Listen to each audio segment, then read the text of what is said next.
We are on location in Prince George with Doug Bell, co-owner of Northern Lights Estate Winery. And today is kind of a special episode because this past week they just recently bottled their millionth bottle of wine. So Doug, congratulations, huge milestone for you.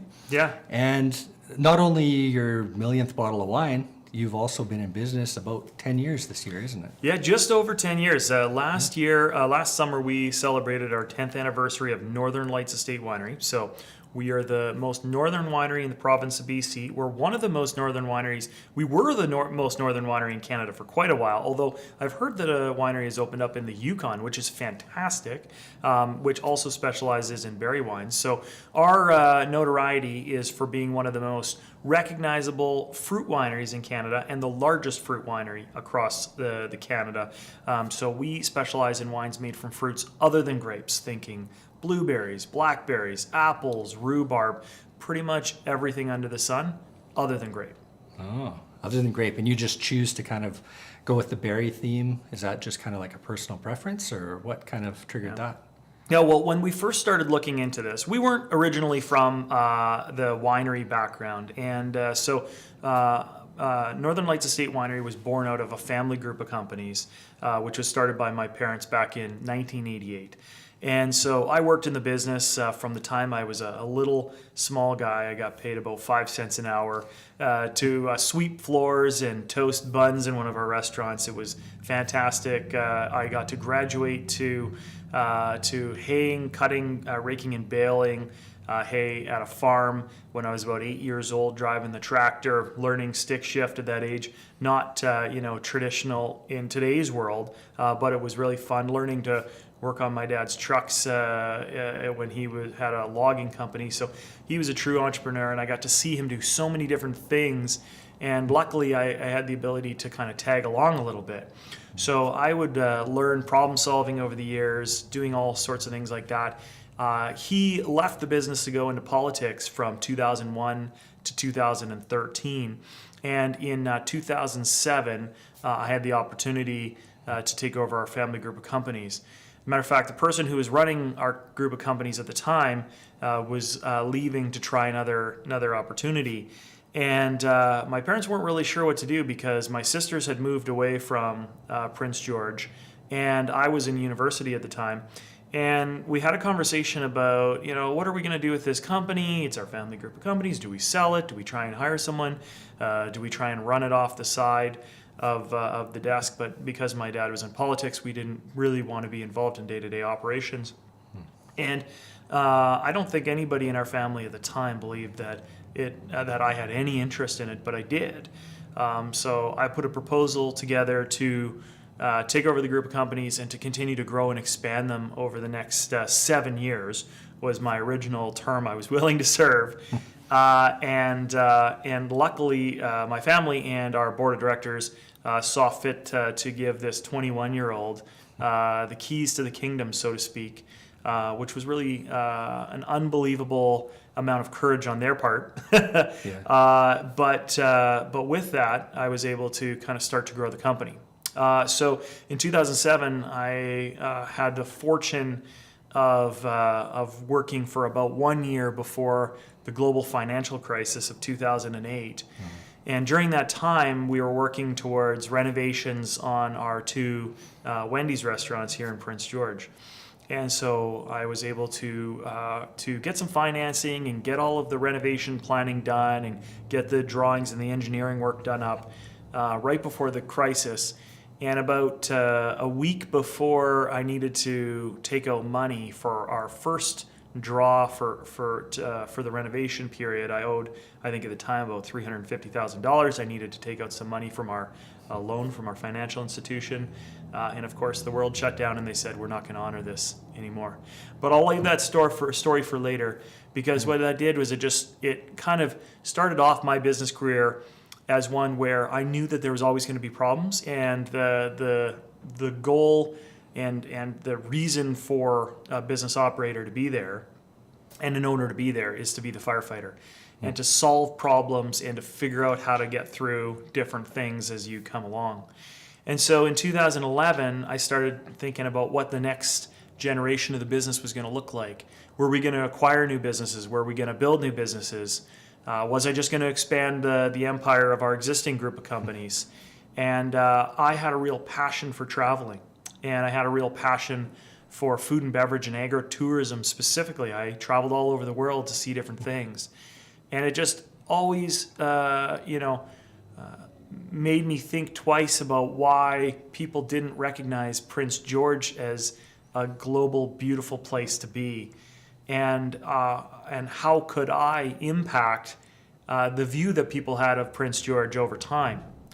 And what that allowed me to do was just start to think about different things that would bring about a positive light to the place that I live, the place that I grew up, the place that I love. And at the same time, my dad, who was still in politics, kept on coming back from these trips and telling me about how much he loved wine and how much the wine world was so cool and interesting and how it was bringing people together, how the BC wine industry was really supporting each other. And something clicked at one point.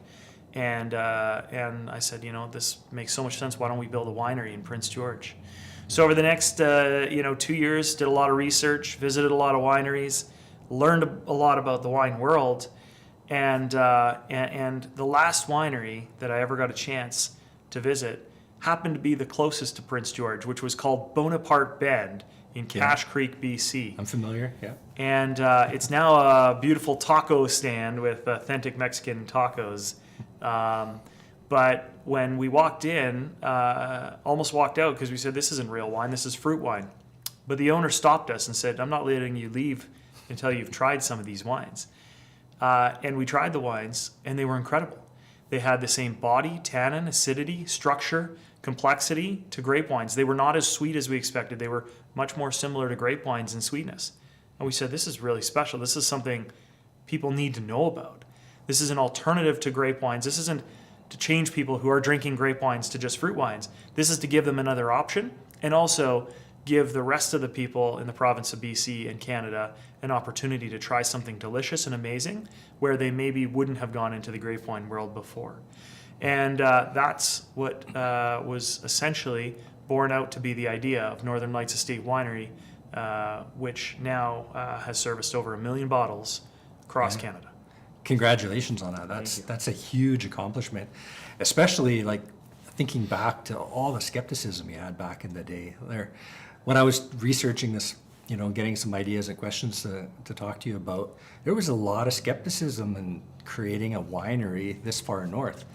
But there must have been something with your attitude, just the perseverance to just push through and know that you could be successful. How did you continue with all these people that didn't believe that it could be possible?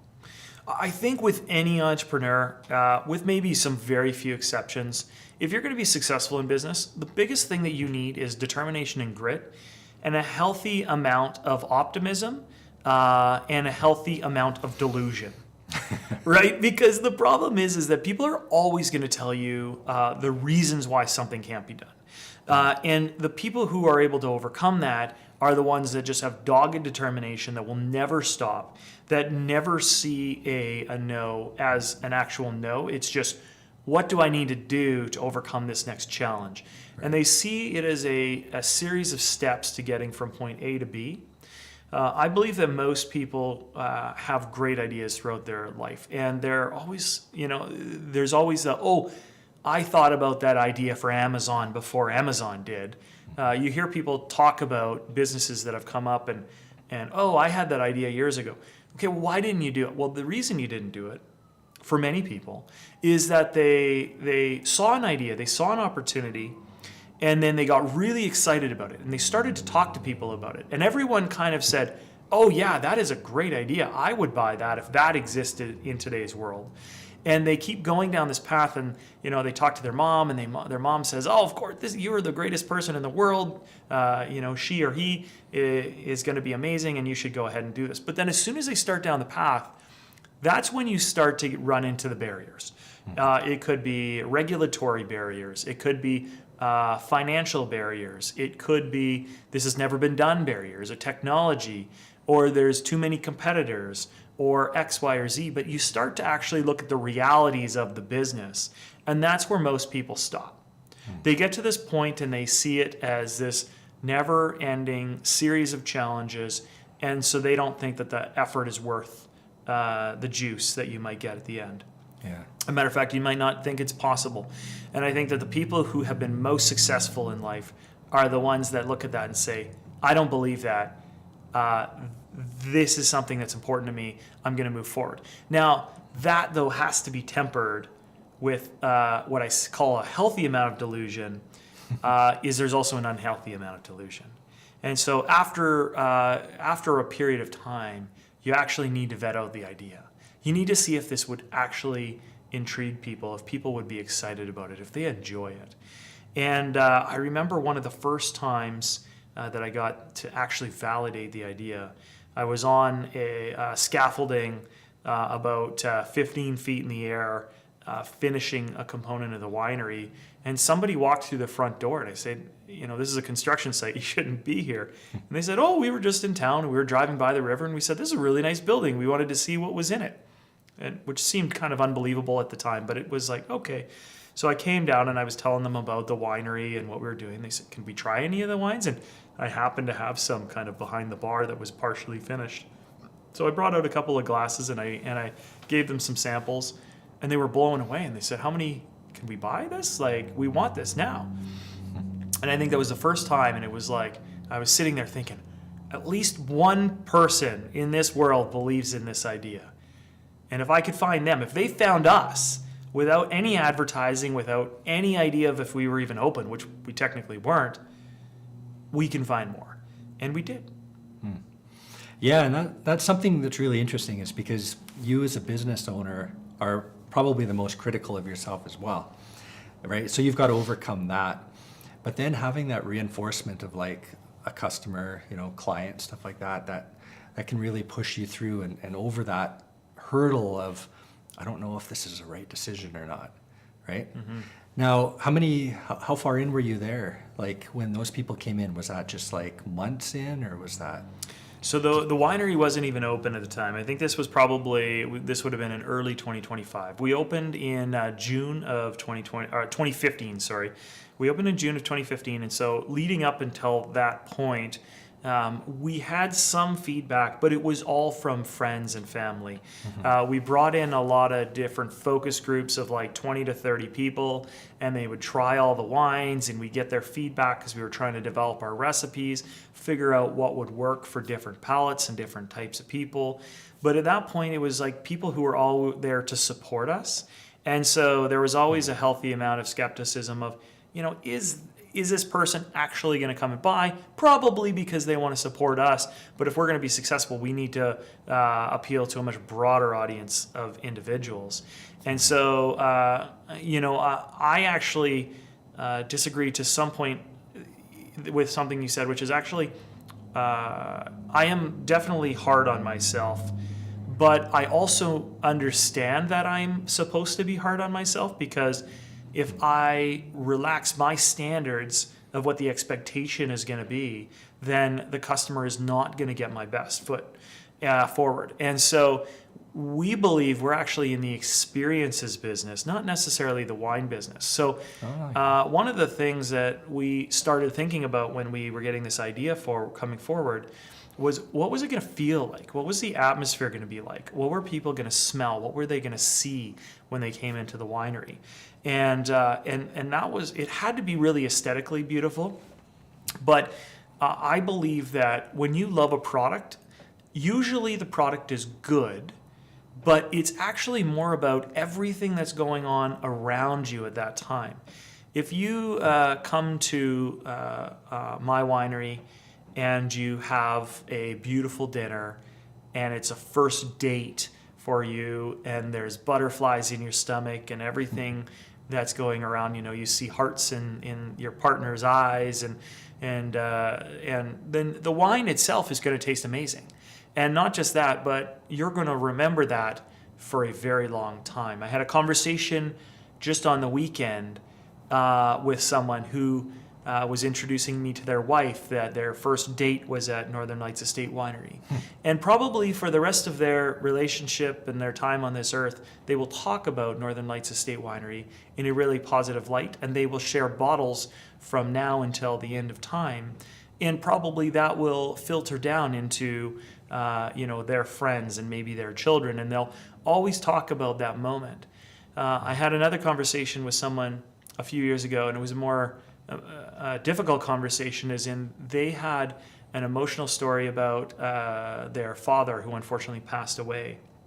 And they remembered coming to Northern Lights Estate Winery with their father and with some of their friends, and they told me about the temperature. They told me about the flowers on the trees. They told me about the way that the river was flowing in the background, the music that was happening, and they could remember every detail in vivid execution about how that experience was. And every year thereafter, they would come back to the winery and they would enjoy it around the same time of year. But after their father passed away, that became a place for them to remember their father, and to be able to experience that and remember those positive things in the future. And so, I think that everything in life is about emotion, and if your product can add and elevate to the experience that people have, then as a business you could be successful. Yeah, that's so true. And your business, you're not only a winery, you've got a hugely successful restaurant. Middle of winter, people show up at your winery and they go wander through the orchard. All the plants and bushes and shrubs are all covered in snow and lights. There's decorations everywhere. It just looks amazing. There's light shining off the river, just past it. Yeah. And it's just a popular place that you constantly see people showing up at and taking photos at. You've got weddings that happen there in the summer. You've got property across the road that you've acquired, right? You've got your orchard there, and you've got an event area where I've seen tents up, and I've seen music, and I've seen all kinds of stuff there. How did you go from just being a winery to something that's just now a huge place that brings people together? I mean, that was always part of the plan. And as I mentioned about being an experiences business that just happens to sell wine, some of these experiences have really been born out from my development as I've grown up. Of course, when we started, I was younger at the time, and through the time since we've opened up Northern Lights Estate Winery, I met my wife and we dated, and then we got married, and then we had children, and every kind of season of my life comes with it about what type of experiences that I want to share with the world, because I can, from my point of view, relate with other people that are in similar situations, and how can I enhance their experiences and provide things that maybe I wish that I had at that time or today. And alongside of that is having amazing people. And our people really come up with the greatest ideas. I don't believe that most ideas are original. I think most ideas are recycled. And so having a diverse network of individuals that work for us or with us, that come up with different experiences and different ways of enhancing the environment that we have, is really how we get to the great events that we service. So you mentioned a few of them. Of course, I believe weddings to be the Super Bowl for wineries, because weddings are full of love. Everybody who flies in or drives to Prince George to celebrate the love of their friend or niece or nephew or son or daughter, they are all there for the same reason. They're all full of love and enjoyment and fun, and they are really going to have a great experience. Additionally, if you think about people coming through our Light Up the Orchard Christmas event that you mentioned, those people are there for magical moments with their family or their significant others, or their friends, and they're coming there during a momentous occasion where they can celebrate that. Corporate meetings, dinners, our Sunflower Festival in the summer. And so we always broke it down into how can we invite as many people as possible to our site, to get excited about agriculture in the north, to get excited about spending time with their friends and family, and those are the things that we really focus on, and we want to continue to expand because those are the moments that make life most special. Yeah, that's so true, isn't it? And the events that you have, or the themes, I should say, you've got your Light Up the Orchard. I know you've got one where you've got pumpkins out and stuff. It must be in the fall around Thanksgiving or Halloween, is it? Yep. What other events do you have through the year? Yeah. So we have a variety of events from the large scale to the small scale. And we wanted to make sure that we kind of have something for everybody. For every different occasion. So for instance, in the summer times, obviously weddings are a big thing, but we also do special events for Easter and Canada Day. And we have a Halloween pumpkin walk where you can come and see thousands of pumpkins and different designs and different Halloween decorations. We've got a pumpkin patch, which was relatively new until last year, to bring people together so that they could spend time in a farm in the fall, with great settings people, and pick out a pumpkin for their child. Additionally, we do movie nights and concerts where you can come and experience our 250 seat amphitheater and cozy up with somebody while watching, a movie from your childhood or maybe a newer one. And so those things are all really important to us. And again, for very similar reasons. For instance, the movie nights, we used to sit on the deck at my older house with a bunch of my roommates and have movie nights in the summer and bring out a projector or a TV so that we could kind of just be outside, on a hot day and really kind of enjoy something special. And that experience eventually led us into having to get a movie theater license to get through the regulatory aspect of it and be able to showcase movies in an intimate environment. Yeah, that's really neat out there. I really like that area. You've got the hillside, and you've got, I don't know if it's a structure that's permanently there or if it's a tent that you set up, but... Yeah, we do. So in that area, we have like a 5-tier grass amphitheater. So the winery itself is on the banks of the Nechako River. And the Nechako River in Prince George is one of 2 major rivers in the city. Of course, many people don't know that Prince George was a glacial lake years ago. So it's surrounded by a beautiful hills, much of which we call the cut banks. And the cut banks in Prince George are a beautiful sandy hill, which you can climb up about 600 meters from the winery and see the city of Prince George from an extraordinary view. And so the Nechako River has cut this hill into the bank for years and years and years. And so we actually use the natural contours from the hill itself to build out a 5-tier grass amphitheater, which we can put seating on or different things. We've got a beautiful stage at the bottom of that where you can have different experiences like your weddings, your concerts. We had an Adele tribute concert as a charity fundraiser a couple years ago. So we want to continue to build those things out. But then in addition to that, I think that it's really important that people don't see this as the Bell's Winery or as Doug's Winery. What we really have tried to do is become a point of pride for the Northern BC and Prince George, and we tried to make it so it's the community's winery. And so we really work on taking their input. For instance, when we're choosing our movie selection, usually it's going to be recommendations coming from our community of people, and we have a tremendous amount of them, both inside Prince George and outside of Prince George. And so we're seeing more and more people come specifically to the city of Prince George to come to our events, to come to the winery and experience everything that we have. Yeah, that's really great. And speaking of that, the community engagement and everything, I constantly see Northern Lights Estate Winery on lists sponsoring events and things like that. So supporting the community back is something huge for you. And that kind of takes me to what you were saying about the cut banks, because the Climb for Cancer was a huge event, and Northern Lights Estate Winery always supported that event and always sponsored it. And but now, like, as time goes on, you're sponsoring more and more events and you're getting more and more involved in the community. So what are your reasons for kind of getting deep into the community like that? Yeah. Well, first off is, if you're starting a business, you have to give back to the community in which is giving to you. there are many cultures around the world that will tell you that the most successful people and the most successful businesses are among the most generous. And I think there's two ways of doing this, and I've thought about it a lot over the years because, I'm so grateful that you say that you see us on all of these, donation sheets at events across the city of Prince George, and not just across Prince George. We donate across BC, across the north, anywhere basically that we service. We're doing as much as we possibly can.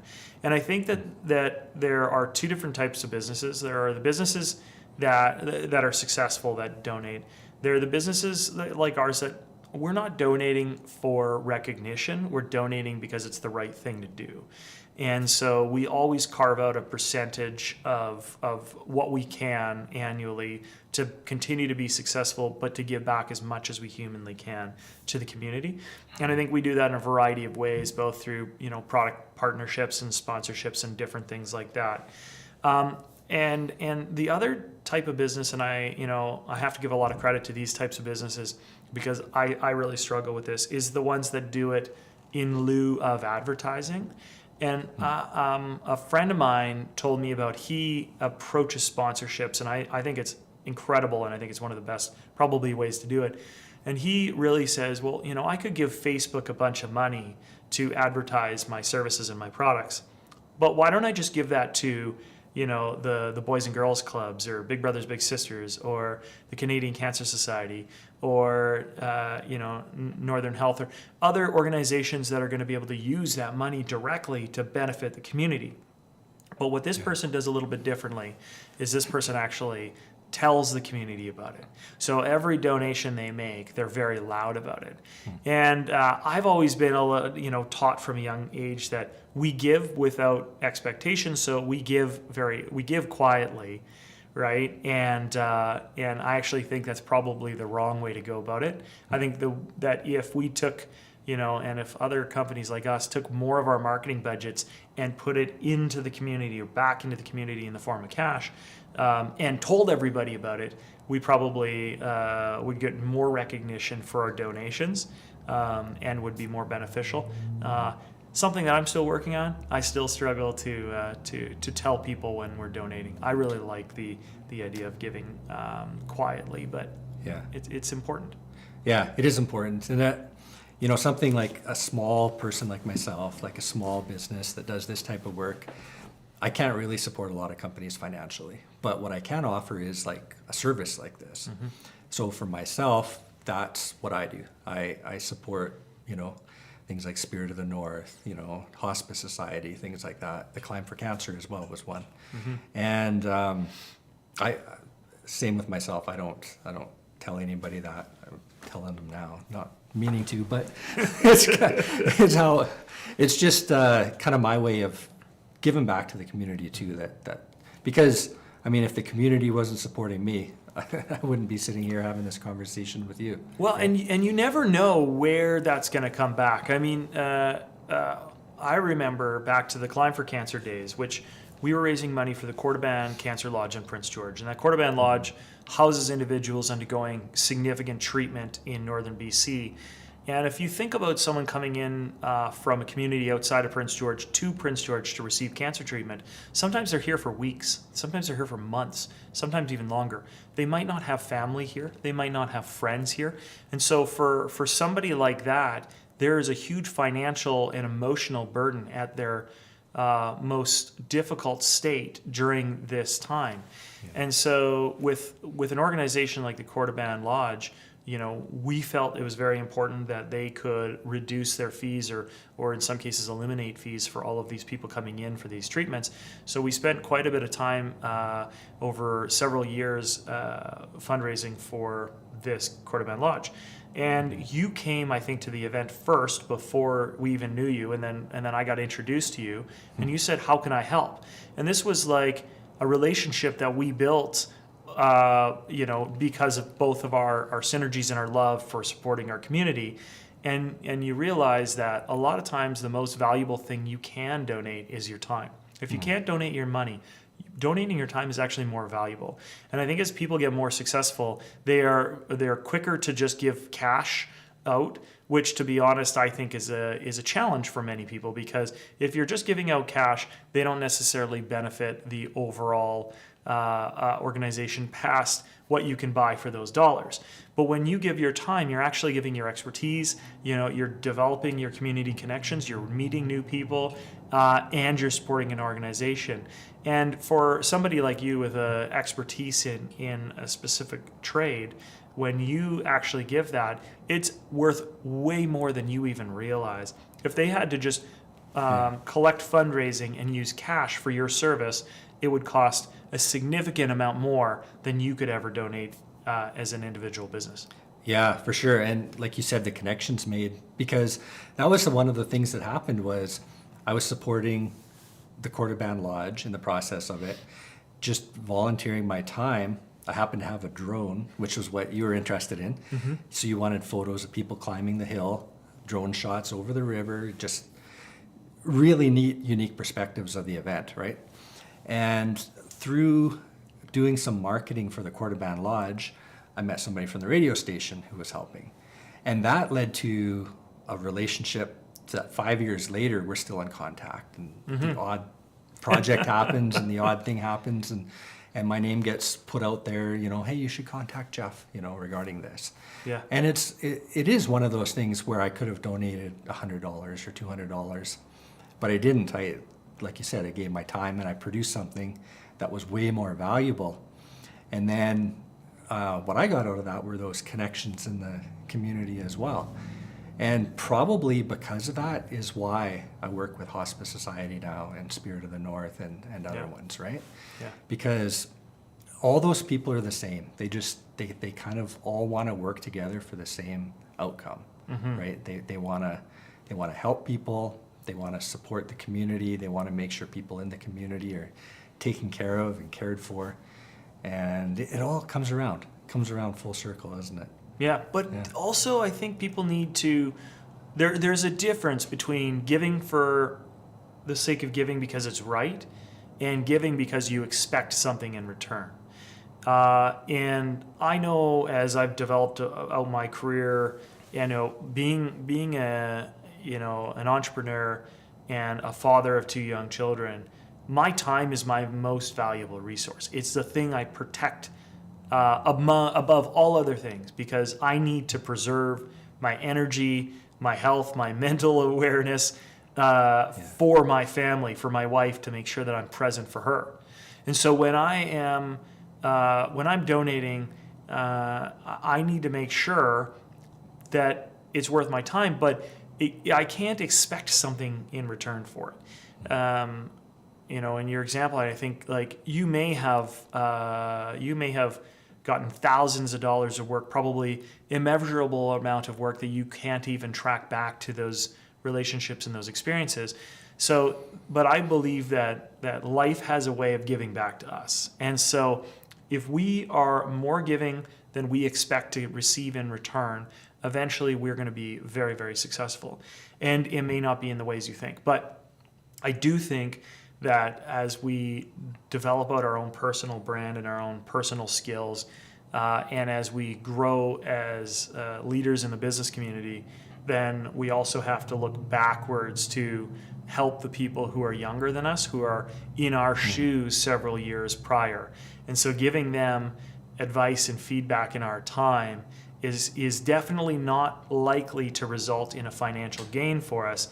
But the karma of the universe will probably come back to us one day. And by reaching back and helping the next generation of people up, I think that's really, really key. I think back to when I took over my group of companies in 2007. And I was this young, snotty-nosed little kid, a little brat, some might say. The fact that they believed in me at that young age to be able to take over a multi-million-dollar business is incredible.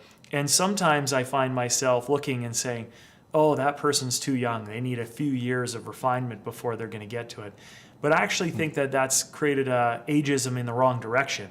We talk sometimes about ageism, saying, oh, this person's too old to learn something new, and that's definitely not true. But on the young end of the spectrum too, we need to find young people who just need opportunities, and we need to give them more responsibility faster and let them fail and let them learn and help. And I think that will generate better outcomes for society than if we're trying to tell them, no, you're not capable of doing these things until you're in your 40s or in your 50s. That is not the case at all. Yeah. Yeah, it's so true. I find myself, I still can't stop learning. Like I'm constantly wanting to learn new things, especially with this business. I mean, all this equipment you see around you, like I always tell people, like they ask, are you done? Are you done? Like, are you done with lights and cameras? And I go, yeah, but if you look at my Amazon history, over the last few months, it says otherwise, right? It's never ending kind of getting new stuff and putting it together and learning how to use it and building up those skills. And for yourself, like in the wine industry, Yeah. you must still be experimenting with different things even 10 years in, right? Yeah. Because yeah. you've got, is it 4 specific ingredients you use? Oh, even more. And I mean, we make probably close to 20 wines throughout the year. Each wine with a unique blend of fruits. And even within the specific fruits, there's so much differentiation. Let's just talk about blueberries for 1 second. One of my favorite subjects, don't ask me why. Blueberries themselves, I think everybody knows, they appreciate it. You might have had some in your cereal this morning, who knows? But the thing about blueberries that people don't realize is there's as much differentiation in blueberries as there is in grapes. And people in the grape wine world will talk about drinking a Cabernet Sauvignon, a Syrah, a Pinot Noir, a Malbec, a Merlot, all of these different grape varietals. But even within the fruit wine world, every varietal of blueberry has that much differentiation. So when you're developing your formulas, when you're developing your wines, we really start from the beginning and say, who's going to use this? What is the use case for this? Where are they going to use this? How much are they willing to pay for this? And what are the things that they are going to be looking for that will tell them this is a wine for me? And so we start out from a standpoint of like their palate. Like, do they like dry wines? Do they like sweet wines? Do they like bold wines? Do they want more acid because it's going to pair better with specific foods? Do they want less acid but more tannin? So we actually start from that standpoint. And then we look at that and we write down all the flavor characteristics that we're looking to get out of it, what color it's going to be, what price point this consumer will normally buy it at. And then we look at all of the fruits in the spectrum. Now, we grow a lot of different fruits here in Prince George. Not all of what we use, we grow in Prince George. We grow roughly about 40% of what we use. And the purpose of our orchards, we call them demonstration orchards, is to actually take a whole bunch of new fruits that haven't been growing here, a whole bunch of new varietals, and find out what works and what the flavor profiles are. And so we'll do little batches of wine with many different varietals of the same fruit, with many different varieties of fruit, and we just start tasting and we start pulling out the characteristics. This one has, it's a very fragrant floral smell, but maybe it's a little fragile in the body. This one here has great tannin, and this one here is a little bit bigger and could probably integrate oak into the wine easier. And we take all those characteristics and we take the best characteristics and then we start blending and putting them together. And in that process, we learn a lot about the wine, we learn a lot about the fruits, but we start to develop out this palate and this wine image that we want the end consumer to have. Wow. And then you put that all together, then you have to go grow the fruit, source the fruit, or find it somewhere. Then you got to make it, then you got to store it and age it, and then you can release it. And then you just cross your fingers and hope that you were right. And thankfully, we've been right more often than we've been wrong. That must be so hard to like come up with that idea. Like you said, you write it down, you pick all those notes and you want to mix it together. And it's so long, the time from the day you had that idea till the day you get to taste it. Mm-hmm. Like, how do you deal with that? Like, what if you're just having a bad day that day you taste it and you decide you don't like it? That happens all the time. Dude, to be honest, like, say you're just like a little under the weather, you're a little sick, and there's been many days where me and our employee number one, who's my business partner now, Noemi Touchette, who's an incredible winemaker now, and she basically handles everything from the time the fruit goes in the ground, like the seed goes in the ground, to the time that the bottle's ready. But we always start and finish every single wine together. And when we're finishing, some days I'll walk in there, I'll taste the wine, and I'll say, I can't do this today. And I'll just put my hands up and I'll walk out, and she says, okay, we'll do it tomorrow. And sometimes it's the other way around. It's like you actually you have to be in the right frame of mind. Your palate has to be there, and you really have to be thinking about the consumer. It is hard, but it's fun. And the thing is that now that we've gotten to this stage, we actually get more feedback than ever before. You know, we got great consumers. Last year, our wine club sat down in the boardroom and we had a blending party, and we created a new vintage of wine specific for them. And so we were able to take a whole bunch of finished wines and trial them together so that they could create a blend that spoke to them. And then we can take that and we can learn from it. Say, what is it that they liked about this? You know, what were the characteristics they were looking for? How did they react when they tried different blends? And so these things are all part of the learning experience. And I do believe wine is about 50% science. Like, there are specific elements you need to have to be able to interact with your taste buds, with like all of the sensors that you have in your mouth and your nose and your eyes. There's a scientific component to that, but then there's also the artistic component, which is those are the intangibles. Those are, you know, you just getting up every day, listening to what your customers are saying, and trying to adopt different things and try different things and see how it works out. Yeah, that's really neat. And looking at your ingredients, you'll have to tell me what they all are, but there's one specific berry in there that I had never heard of before. Haskap. Yeah, Haskap is a really cool fruit. And so it kind of looks like an elongated blueberry. They also are known as honeyberry. They did originate in very northern climates and are starting to take root at farms across Canada and the U.S. They are considered a superfood. They're very high in antioxidants. They have a beautiful, rich red color, a very nice kind of like herbaceous element to them. So they have minerality as well. They are spicy, kind of like a Saskatoon, but sweet, kind of like a blueberry. And together, that wine, I think that the way that the berry comes into the wine creates a very similar element to grapes, but with a little like kind of a fruity pop that you don't get from the grapes. And so we've been playing around with those, but we continue to grow other ones.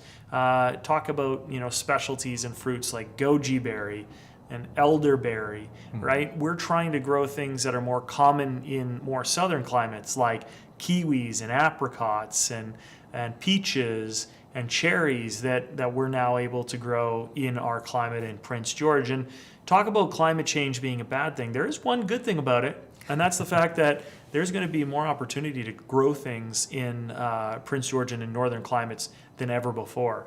And so we want to be on the leading edge of that, and we're trying to help nurture and mentor other farms as they come up and provide some inspiration as well, so that hopefully they'll try new things and stabilize the food supply for northern BC. Do you find our climate in Prince George does affect the taste of blueberries, you know, compared to what you would get in the Okanagan? Yeah, every region and every berry is going to taste different depending on the season, the climate, and that's one of the unique things about wines in general, is that often people take wines from one year and another year, and they will compare them against each other and tell each other what the differentiating characteristics are. For instance, if you have a really wet season, your berries are going to be quite a bit bigger. They're going to be plump. They're going to be juicier, but maybe the flavor characteristic isn't quite right. If it's a really dry year, they might be smaller, more shriveled. There might be less berries, but the flavor just might be very highly concentrated. Higher sugars maybe in that year. If you have the soil composition, if you're planting in kind of more of a glacial area where you have more like rocks and minerals have been deposited into the soil, then you're going to get more minerality to it, and it's going to taste kind of more like the earth itself. If you have kind of more fertile, sandy loam and kind of soil that's been cultivated over many years, from maybe deciduous trees, or it's more organic in nature, that is going to provide kind of a different characteristic. It's going to probably be more true to the fruity and floral elements of the fruit. So they talk about the terroir, which is the composition of the soil, the environment, the temperature, all that kind of stuff around a specific area.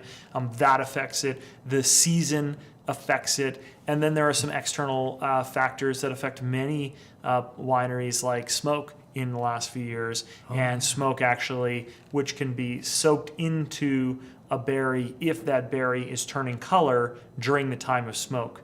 We've been very fortunate in northern BC. We don't have as much smoke as in like the Okanagan and the Kelowna area of British Columbia, but they are finding it down there. It is becoming a huge issue over the past few years and can really affect the wine in negative ways. Can it affect it in a positive way at all? So, I mean, there definitely are consumers who like that smoky element. So it's a very astute point that everybody has a different palate. And so in general, when you're making wine, you're trying to make the wine for the masses. You're trying to make wine that the most amount of people will appreciate. But I actually think it makes more sense to try to really dive into who the customer is that bottle is right for. And if I could name a bottle for Jeff's taste palette, I think that I would, because it's going to mean much more to them if you can really specialize it. And because of our size today, I think we've been able to specialize our flavor profiles to reach the audiences that are enjoying our wines, and not really try to turn somebody new into a fruit wine lover. Just find the people who are already interested in our product and exposing them to our wines faster. Yeah. I was just asking about the smoke because I can think of like whiskey makers will torch a barrel, right? Yeah. They'll specifically do that on purpose. So I thought, and people smoke meat all the time, myself or one of them. Yeah. So I thought maybe, absorbing that smoke might add a little bit of flavor that people like, but. Yeah, back in the day, like in Europe, they really were trying to hit the raw ingredients, and the old world of winemaking was one where you wouldn't even introduce oaks. But today it's different. Today people want more flavor profiles. They want more differentiation. They want more specificity. And I think like even if you see the proliferation of different types of oaks, they make Nespresso oaks now and coffee oaks, and you can take like a bourbon barrel and then age wine in it. And so I think that there is more acceptance for those specific things than ever before. But if you're making a wine that's been enjoyed for years by a specific person, and then 1 year all of a sudden it does have something different into it, I think that can be a problem. So where you need to make sure that the wine is distinct in its category, and consistent so that people know what to expect. But when something unexpected comes up, leveraging that for the right consumer and making sure that it's labeled appropriately so that person can find it and enjoy it. Yeah. And speaking of all the effort that kind of goes into making that flavor profile, it's worked for you because you have an award-winning wine, right? So sitting down with your group of people at the table, and you said you were mixing and coming up with new flavors and stuff, that's really worked for you. Like with this award-winning wine, how do you take a wine and kind of take it to the next level into like some kind of competition where it gets recognized that way?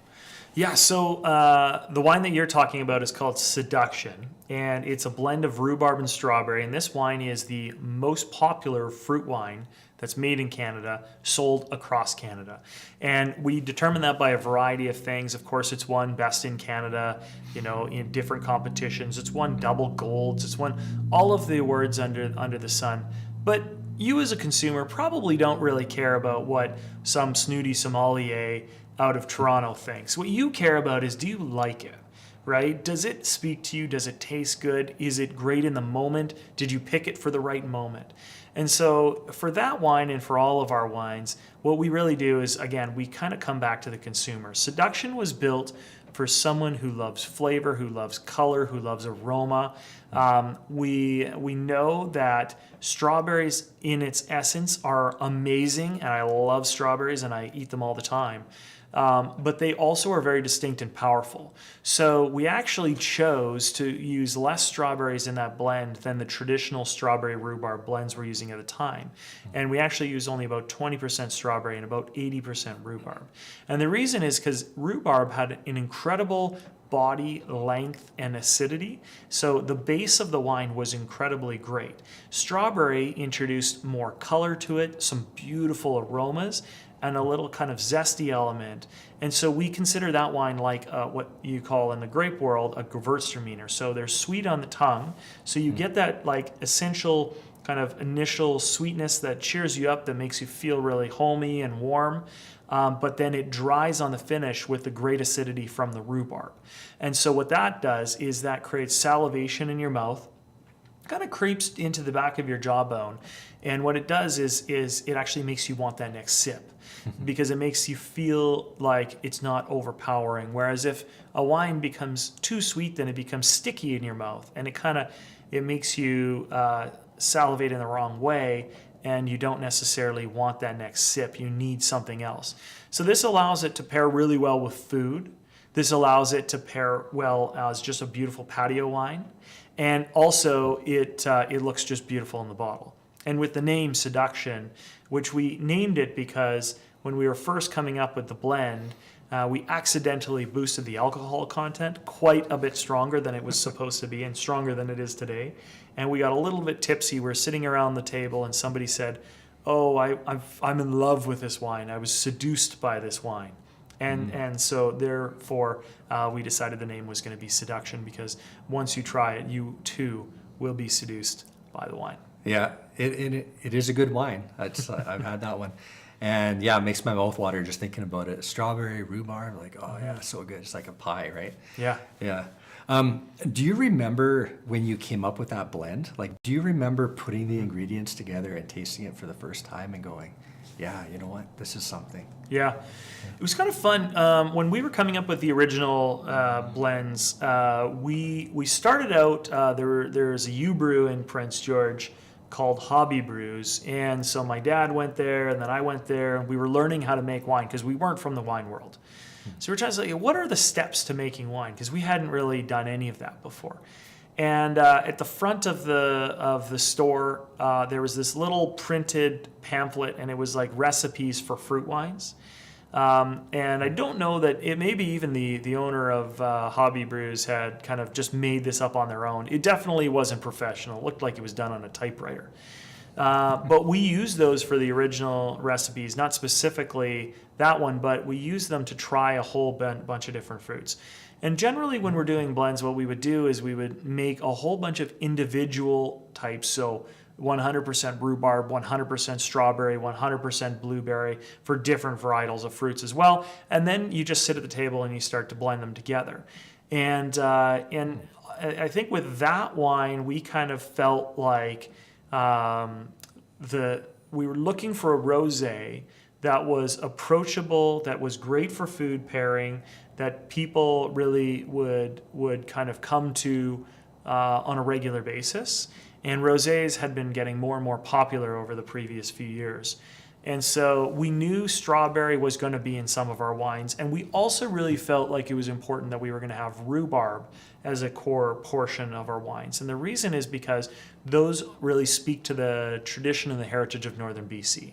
Most people have rhubarb in the backyard, even if they don't use it. Yeah. Most people have apples and most people have strawberries. Those are probably three of the most common fruits that are grown traditionally in northern BC, and we wanted to incorporate as many of them as we could into our blends. And so when this blend came together, it just made a lot of sense. And the other thing that we wanted to do is we wanted to make a wine for everybody. And so in our first allotment of wines, we basically made, we identified 6 categories that really encapsulates most wine consumers. So that is the dry, complex white category. Like in the grape wine world, we call that the Sauvignon Blanc, the ones that are complex. You can get lots of different fruits out of, but not really uniquely identify any one. There is the off dry white category, which is smooth and refreshing, very easy to drink, like a Pinot Gris, and it's easy to just kind of be approachable. You can bring it to any dinner table and people are going to enjoy it. No one flavor sticks out more than another, but it is just always good. And then a semi-sweet style, and within that, of course, we wanted one of those to be a rosé and two to be a white. And then on the red category, very similarly, a bold, big, dry red, an off-dry red that everyone can enjoy, and then a semi-sweet red or rosé style that would kind of capture the flavorful moments that people were looking for. And so we created what we call the 6-pack, which was essentially if anybody steps in the room, I can find a wine that they're going to enjoy. And just by asking them a few simple questions, I could direct them to one of those 6 very quickly. And the likelihood of them going away with a bottle is very high. Try it on me right now. Okay. Yeah. What kind of wines do you like? I'm not a wine drinker. Okay. Do you drink beer? No. Cider? I don't mind cider. Yeah. Okay. So what is it about cider that you like? I like the sweetness. I like a little bit of fizz. Mm-hmm. Yeah. Like a little bit of sparkling? Yeah. Yeah. And do you like it do you want to have it with dinner, or do you want to just kind of have it on the patio? Probably on the patio, yeah. Okay. Yeah. So what you're looking for is a soft off-dry white, because you want something that's going to have some fruit flavors to it, maybe a little bit of a zest or something kind of unique, but nothing that's going to differentiate it too much, because you want to be able to enjoy it with friends, right? So you're going to sit on the patio, you might offer one to a friend who comes over, so you're probably going to be going for the off-dry white, and then if possible, obviously a little bit of sparkling in that as well. So we have a wine called Ursa, which is made out of apples from around the community of Prince George. And we actually developed that wine to try to mitigate human-bear interaction. So one of the things we heard when we first opened the winery was that we didn't want to be a contributor to wildlife in the city. We wanted to actually help to deter it. So what we did was we've collected over 300,000 pounds of apples, and we've incorporated it into a wine that's very similar to a Pinot Gris, and it's called Ursa after the bear constellation in the sky, and that wine would be perfect for you. Well, I'll try that out. Yeah. And you're definitely right. I do know I'm not a red wine lover. I would pick a white if I saw the two. And yeah, the dryness. I don't care for the dryness, so definitely the sweeter. Yeah, you nailed it. That was quick. Yeah. Yeah. But the thing is it's what's interesting, I think, about that too is that probably listening at home, one of the things that you took more than anything out of that story that I just talked about was the story of the wine, and the story that we call it the wine that saves the bears. Yeah. And often a story will actually sell a wine almost more than the wine itself. And so I think the wine world and the agritourism world is a world of stories. And if you can be the best storyteller, then it interacts with your emotions at a deeper level, and you're probably going to enjoy it more. Definitely, yeah. Speaking of bears and stuff like that, I noticed your orchards are all wide open. How do you mitigate, animals coming in there and eating your product? I mean, first is just understanding the animals. And the fact is that we live in Prince George. Prince George, depending on where you're listening at this, is in the center of British Columbia. Most people think Prince George is about the northernmost you can get in BC, where it's actually almost dead in the center of the province. And all around us, we have beautiful, rural environments. Downtown Prince George is nice and urban, but ultimately, we are a rural-urban society. What that means is that there's a lot of animals around here. And so over the years, every single time a new development has taken place and has taken some trees down, we are essentially removing animals from their natural habitat. It's us that's the problem, not the animals. And so we can do one of two things. We can essentially eliminate them or put them to sleep. That is not something that I want to see. Or we can learn to provide an environment where they can interact with us in a safe way. And so what I believe and what you see in British Columbia is that there's about 22,000 calls to the Conservation Office annually about problem bears. Wow. They've identified 98% of those calls due to one of two reasons. Either people have not cleaned up their trash, they have trash out there that's attracting the bears, or they have not cleaned up their fruit. Those are two reasons that represent 98% of 22,000 calls in British Columbia. So how can we avoid this? Number one, we can get our trash out of the way so that that doesn't attract the bears. Number two, we can harvest our fruit. Now, one of the challenges I mentioned before that many people have an apple tree in their yard, they've got rhubarb in the back, which bears aren't interested in, but they've got other garden fruits.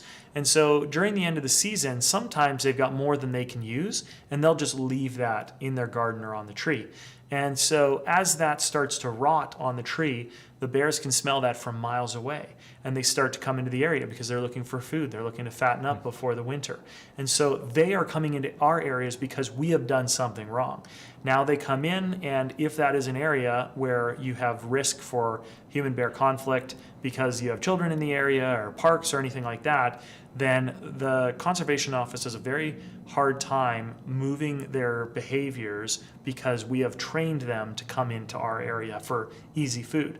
So they have two options. One, to move them 3 watersheds away, sometimes 4, 5, 6, 700 kilometers away from their home, or destroy the bear. That's basically their only options. And they don't have the resources to move very many bears. So in some years, when the winery started, there was upwards of 140 bears destroyed in a single year at Prince George. Today, we're seeing numbers below 50 and often below 40. And so what we do is we work with the Northern Bear Awareness Society to essentially target areas that are most at risk for human-bear conflict, to remove the apples from those areas, and then to provide them back funding, which they can use for education and awareness for their programs, and hopefully continue to attack the problem, which is the people, not the bears. In our orchard, we have many bears that come through. They go to the river, they come back. They have no interest in our fruit as long as we harvest it on time, and as long as that we're aware that the bears could be in the area at any given time. And I think it's one of the most beautiful things about our property is that you might come on any given day and see a deer, moose, bears, fox, anything you can imagine. And that is so special, and I would never want to change that for the world. Yeah. Well, it's great to see you doing so much for the animals, for the community, for the people. What would you say to people that kind of want to get in touch with you and find out more about your winery and where to find you? Absolutely. I mean, we're very active on social channels, so you can find us on Instagram and Facebook and TikTok and LinkedIn and X or whatever your favorite platform is. Look for Northern Lights Winery. You can go to our website, www.northernlightswinery.ca. If you're interested in connecting with me, feel free to send me a message on LinkedIn, Doug Bell at Northern Lights Winery. And I'm hoping that this has inspired a few people to look at getting into their own businesses and finding a way that they can overlay their passion with something they're really good at. And if you can do that, you can have a very meaningful life. And good luck to the winery up in the Yukon. Thank you. All right, great. Thanks for having you on. Thanks.